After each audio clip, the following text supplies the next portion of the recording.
성경 말씀 로마서 1장을 보겠습니다.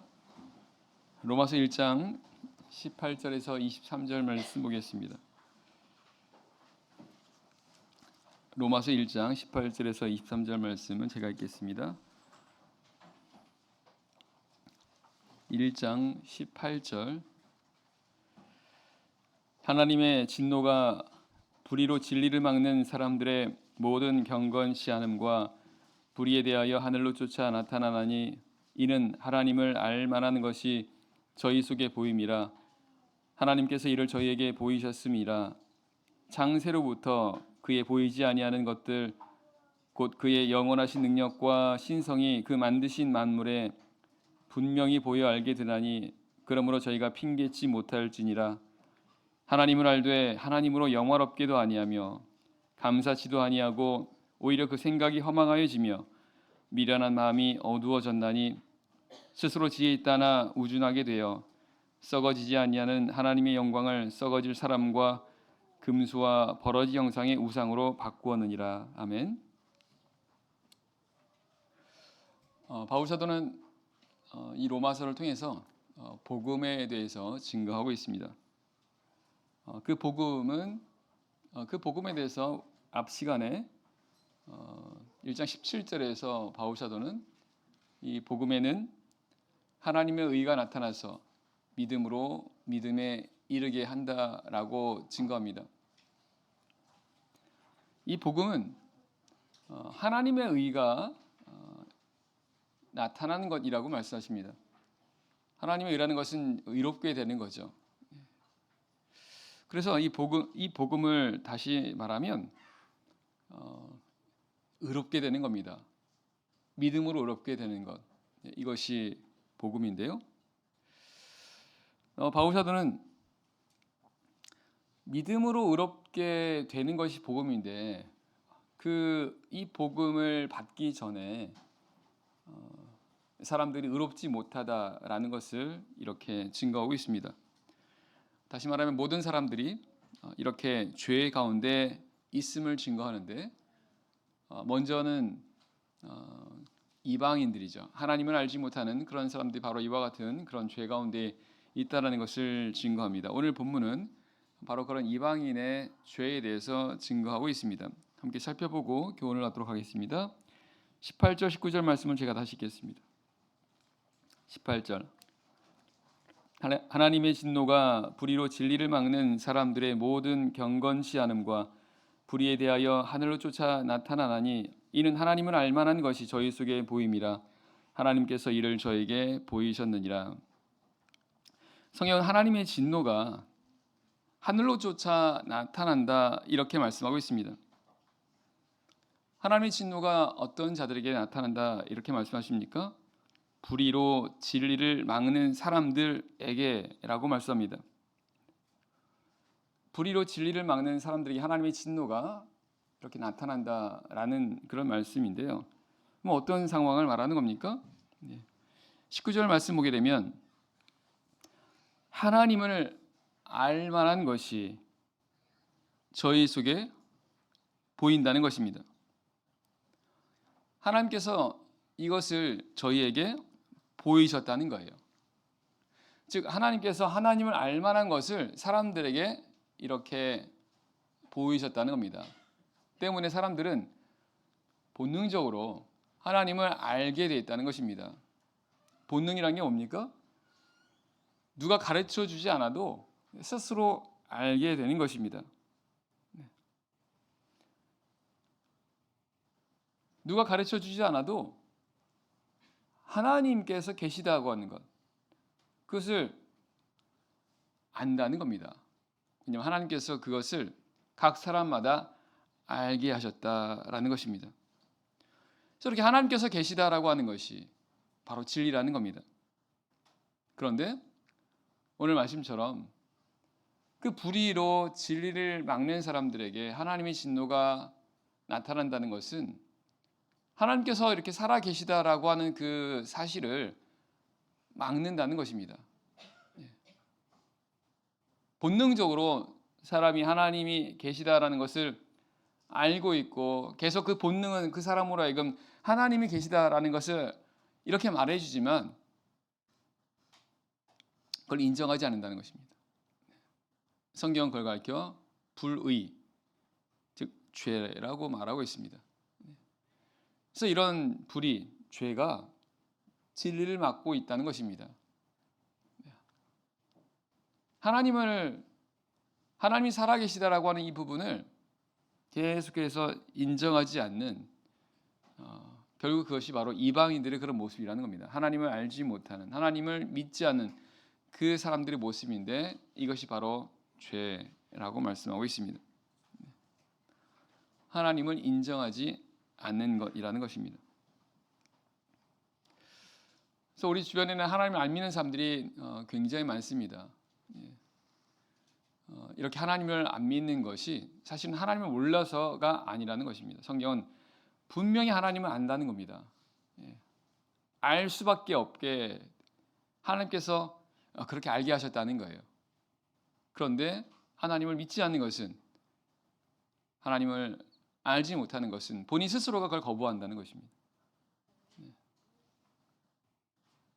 성경이 그걸 가리켜서 죄라고 말하고 이제 말씀하고 있는 거죠.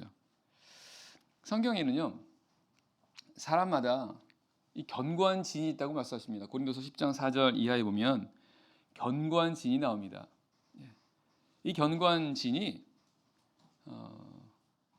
계속해서 이걸 막고 있다는 겁니다. 오늘 말씀처럼 불의가 진리를 막고 있다. 이게 이방인들의 죄 아니겠습니까?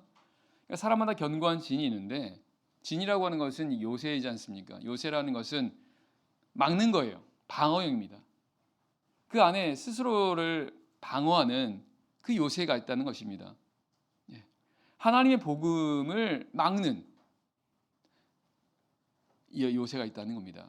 견고한 진. 이것을 성경은 하나님을 아는 것을 대적하여 높아진 모든 이론, 모든 생각이라고 말씀하세요.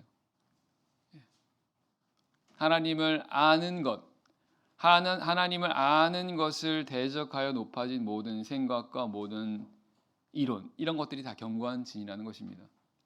방금 말씀드린 것처럼 하나님을 아는 마음을 주셨는데, 그런데 하나님 아는 것을 대적한다는 겁니다. 누가 대적하는 겁니까? 스스로 대적하는 거죠.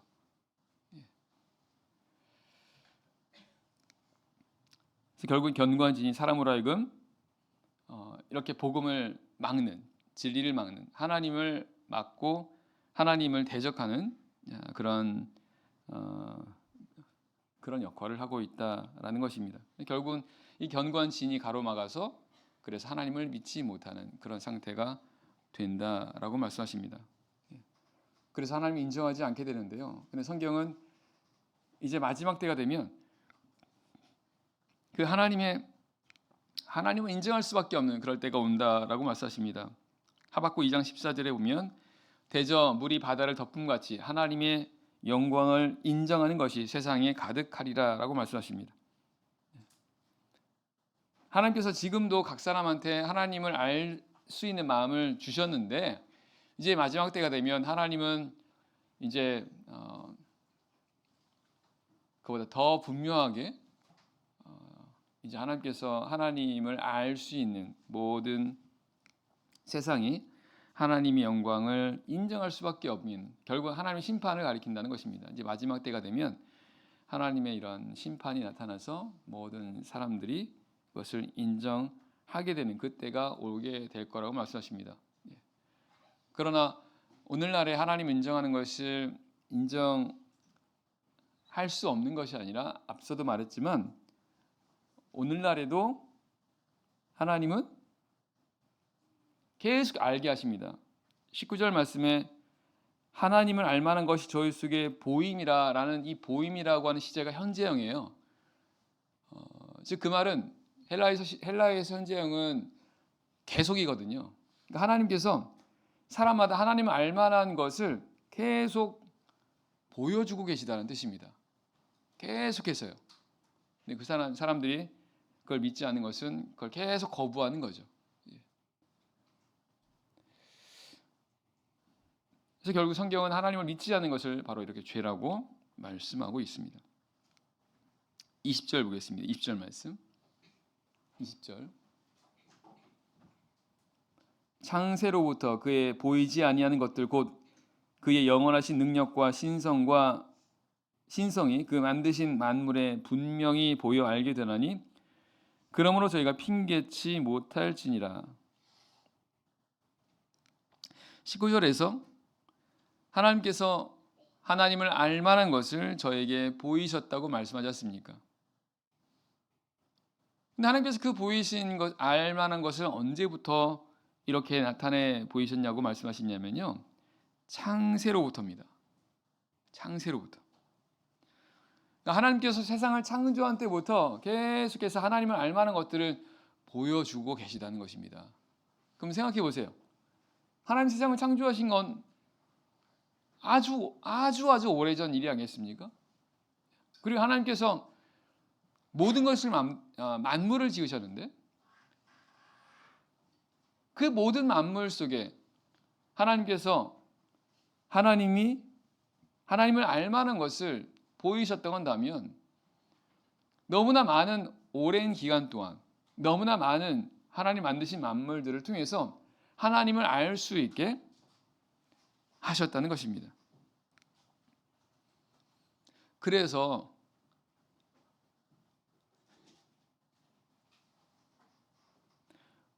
저희가 핑계치 못할 거라는 것은 부인할 수 없다는 것입니다. 하나님께서 만드신 만물들을 통해서 볼 때 하나님을 모른다는 건 말이 안 된다는 거예요. 너무나 많이 보여주셨으니까. 특별히 하나님께서 무엇을 보이셨다고 말씀하십니까? 그의 영원하신 능력과 신성이 그 만드신 만물에 분명히 보여 알게 된다고 말씀하세요. 하나님께서 만드신 만물을 통해서 하나님의 영원하신 능력을 보여주셨다는 거예요. 영원하신 능력입니다. 그러니까 이 말씀대로 한다면 이 만물들을 통해서 하나님은 정말 하나님의 능력은 영원하시구나라는 것을 알 수 있게 하셨다는 거예요. 사실 우리가 잘 살펴보면 그런 만물들을 통해서 볼 때요, 그런 것들을 느끼게 됩니다. 예를 들면 하늘을 보시면 하늘이 아주 높잖아요, 그죠? 예. 얼마나 높습니까? 끝이 없을 정도로 높잖아요. 바다 어떻습니까? 아주 깊지 않습니까? 물론 그 밑에까지 다 가보지 못했죠. 정말 끝없이 깊은 그런 바다, 이런 하늘, 이런 걸 통해서 결국은 그것을 만드신 하나님의 능력이 어떠한 것인지를 알게 하신다는 것입니다.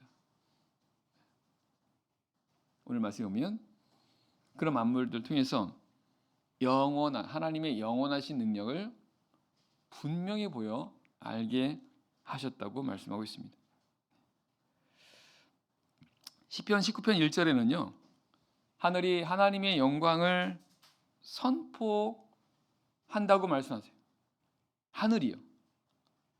하늘이 하나님의 영광을 선포한다는 것은 이 하늘 자체를 보면 하나님의 영광을 이렇게 알 수 있다라는 것입니다. 시편 8편 3절에서는 하나님께서 하나님의 손가락으로 하늘을 만드셨다 이런 말씀도 있습니다. 우리가 상상할 수 없는 거죠. 하나님은 하나님의 손가락으로 이 하늘을 만드셨다고 말씀하세요. 결국은 이것은 하나님의 능력을 가리키는 것입니다. 우리 눈으로 보여지는 이런 것들을 통해서도 우리가 하나님의 이런 영원한 능력을 알게 된다면 우리가 가보지 못한, 우리가 보지 못한 이런 우주나 이런 어떤 미지의 세상, 이런 것을 통해서는 더더욱 하나님의 영원하신 능력을 알 수 있다는 것이고요. 또 하나는 하나님의 신성입니다. 신성. 하나님의 신성이 그 만드신 만물에 분명히 보여 알게 된다고 말씀하십니다. 신성이라고 하는 것은요, 하나님의 그런 신적인 속성을 가리킵니다. 속성입니다. 신에 속한 속성인 거죠. 시편 139편 14절 말씀이요. 내가 주께 감사함은 나를 지으심이 신묘막치감이라. 이런 말씀이 있습니다. 주의 행사가 기이함을 내 영혼이 잘 아나이다. 신묘막치가다라는 것은 경이롭다는 뜻입니다. 놀랍다는 겁니다. 뭘 보고요? 나를 지으신, 나를 보고.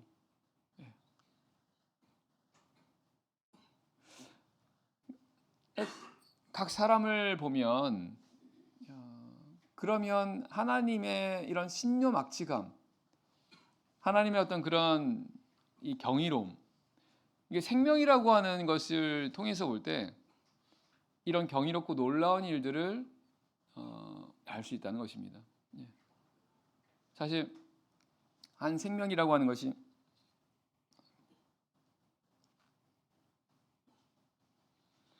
생명을 자세히 보면요, 굉장히 놀랍습니다. 한 생명이 출산하고 그리고 성장하는 그런 과정들을 보면요, 굉장히 놀랍지 않습니까?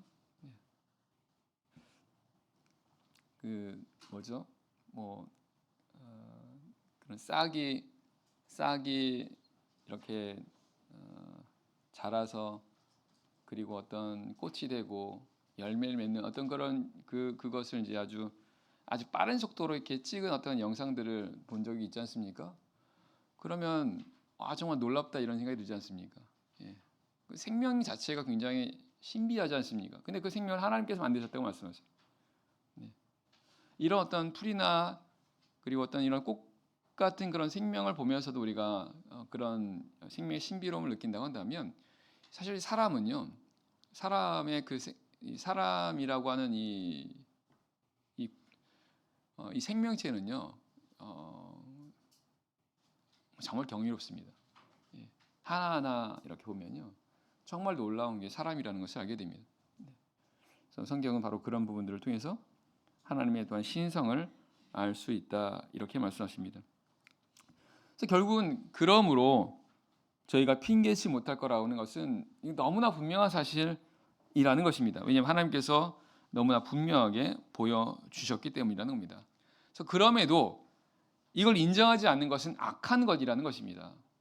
히브리서 3장 12절에 보면 형제들아 삼가 너희 중에 혹 믿지 아니하는 악심을 품고 살아계신 하나님께서 떨어질까 두려워하라 이렇게 말씀하세요. 믿지 않은 마음을 악심이라고 말합니다. 악한 마음이라는 겁니다. 성경은 믿지 않는 마음을 이렇게 악한 마음이라고 보신다는 것입니다. 왜냐하면 하나님께 너무나 분명하게 이렇게 보여주셨는데 그걸 믿지 않는다, 그걸 거부한다는 겁니다. 이거 계속 스스로가 이걸 막는다는 것입니다. 하나님께서 그걸 악한 것이라고 보신다는 거죠. 그래서 그 다음에 말씀이 히브리 3장 13절 말씀인데 하실 말씀이 뭡니까? 오직 오늘이야 일컫는 동안에 매일 피차 권면하여 너희 중에 죄의 유혹으로 강팍히 됨을 면하라 이렇게 말씀하세요. 믿지 않는 그 악한 마음을 갖지 않도록 매일 권면하라는 겁니다. 그 말씀은 오늘 우리 믿는 사람들도 믿지 않는 마음을 가질 수 있다는 것입니다. 죄의 유혹으로 인해서요. 죄가 끊임없이 우리를 사람으로 하여금 믿지 않게 한다는 것입니다. 결국 이건 사단이 하는 그런 유혹과 미혹인 거죠. 21절입니다. 21절 말씀. 21절. 하나님을 알되 하나님으로 영화롭게 아니하며 감사치도 아니하고 오히려 그 생각이 허망하여지며 미련한 마음이 어두워졌나니 스스로 지혜 있다 하나 우준하게 되어 썩어지지 아니하는 하나님의 영광을 썩어질 사람과 금수와 버러지 형상의 우상으로 바꾸었느니라. 하나님을 아는데 하나님으로 영화롭게도 아니하고 감사치도 않을 때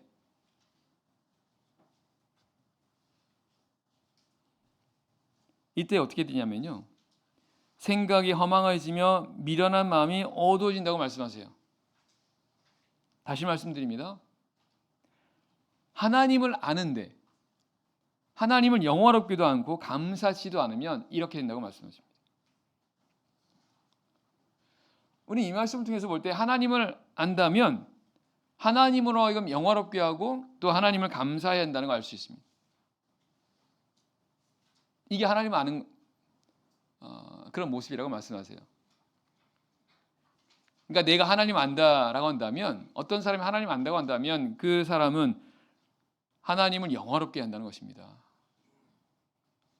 왜냐하면 하나님을 안다는 것은 그 하나님이 어떤 분인가를 아는 거잖아요.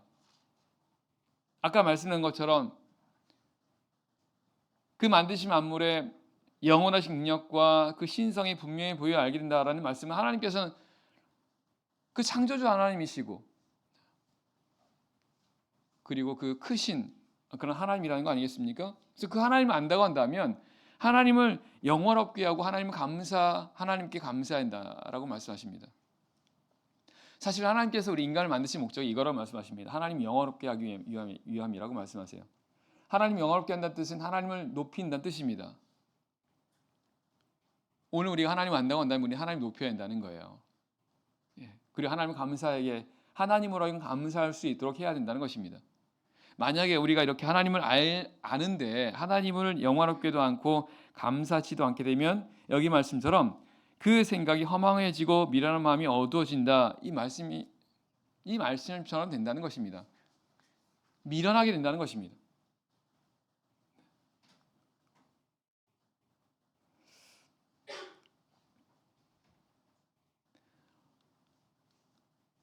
성경은요, 이방인들 같이 행하지 말라고 말씀하십니다. 왜? 이방인들 같이 험한 마음으로 행하게 되면 저희 총명이 어두워지고 저희 가운데는 무지함과 저희 마음이 굳어짐으로 말미암아 하나님의 생명에서 떠나 있게 된다. 이렇게 말씀하십니다. 이방인들처럼 행하게 되면, 이방인들처럼 하나님을 모르는 것처럼 그렇게 살아가게 되면 그럼 결국은 이렇게 어리석은 자가 된다라고 이렇게 말씀하십니다. 그래서 이방인처럼 살아가지 말라는 거예요. 하나님 모르는 그런 삶을처럼 살아가지 말라는 것입니다. 하나님을 아는 자로 살아가라는 겁니다. 하나님을 아는 자로 살아간다는 게 어떤 거라는 겁니까? 하나님 영원롭게 하고 하나님을 감사해야 한다는 거예요. 그렇지 않으면 여기 말씀처럼 총명이 어두워진다는 것입니다. 어리석게 된다는 것입니다. 그래서 미련하게 된다는 거예요. 어떻게 알 수 있습니까?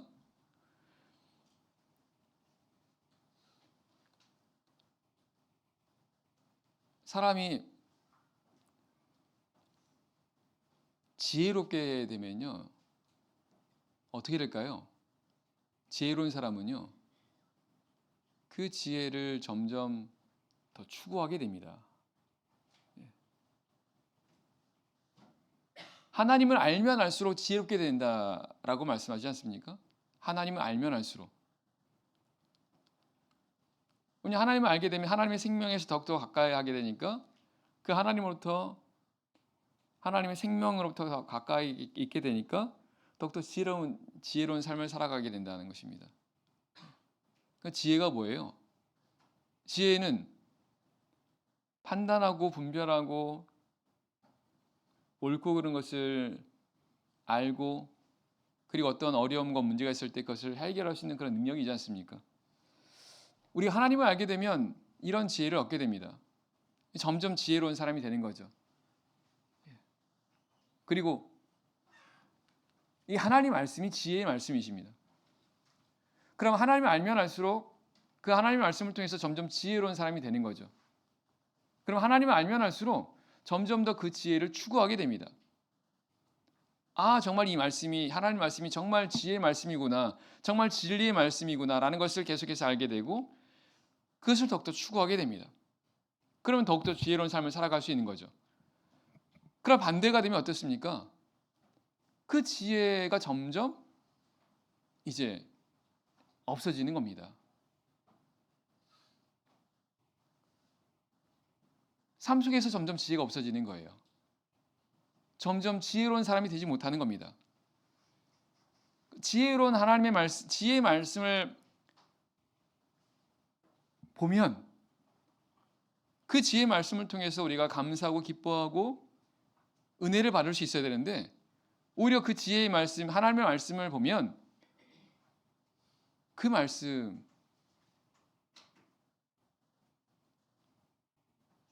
와닿지 않는 거예요. 그 말씀대로 더 살아가고 싶지 않은 그런 마음이 생기는 겁니다.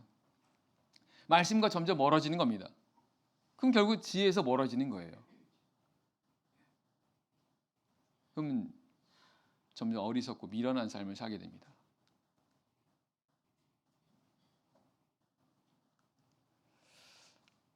하나님을 알되 하나님으로 하여금 영화롭기도 하지 않고 감사치도 않은 그런 삶을 살게 되면 이렇게 된다고 말씀하세요.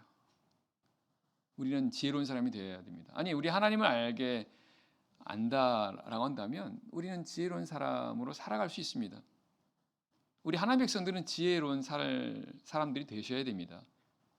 왜냐하면 우리가 믿는 하나님은 지혜가 영원하신 하나님이지 않습니까? 이 말씀이 지혜의 말씀이세요. 그래서 우리가 하나님을 통해서 점점 지혜로운 사람이 됩니다. 그럼 지혜로운 삶을 살게 되면 하나님과 사람 앞에서 귀중함과 은총을 우리가 얻을 수 있다고 말씀하세요. 그래서 우리 하나님 백성들은 그런 부분에서 우리 복을 받은 사람들인데 그것을 우리가 깨달아야 되겠습니다. 이방인들처럼 이렇게 살지 말라고 말씀하고 있습니다. 하나님을 안다면 하나님을 하고 영화롭게 하고 하나님을 감사하는 그런 삶을 살아가라는 것입니다. 그런 삶을 살아가는 우리 지혜로운 우리 성도분들 되기를 바랍니다. 오늘 시간은요 말씀